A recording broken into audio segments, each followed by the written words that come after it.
Olá pessoal, tudo bem com vocês? Compartilhar com vocês essa falha aqui numa Journey, câmbio 62TE. O câmbio ficava permanentemente em emergência.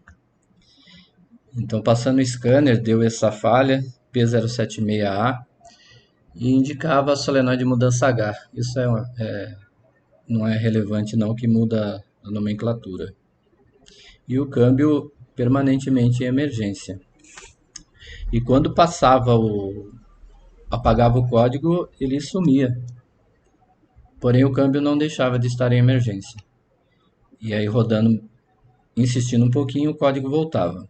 Então, pesquisando esse código aqui, P07A, é o falha no circuito do solenoide do conjunto da direta, tá bom? E aí, para localizar ele, para identificar, seria assim, esse aqui, né? O solenoide do conjunto da direta seria o 15, que seria esse solenoide aqui.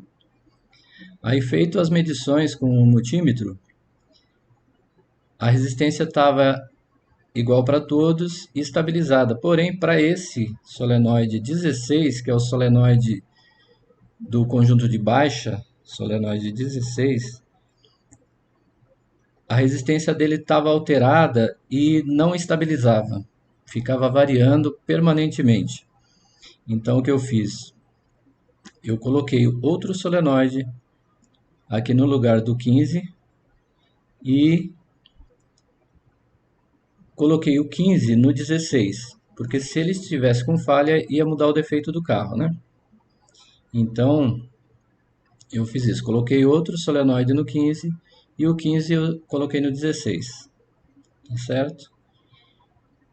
E para nossa surpresa e alegria, o defeito foi resolvido, tá? Então, não estava no solenoide 15, sim no 16, que era o solenoide de baixo, o problema.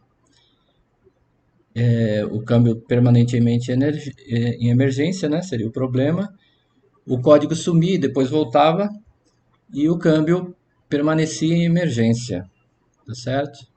A solução foi trocar o solenoide 16, que é o solenoide de baixa, tá bom? Essa é uma dica rápida aí para vocês. Eu espero que ajude de alguma maneira. E se vocês puderem se inscrever no canal, deixar um joinha aí, vai ajudar muito a gente, tá bom? Agradeço, obrigado, até a próxima.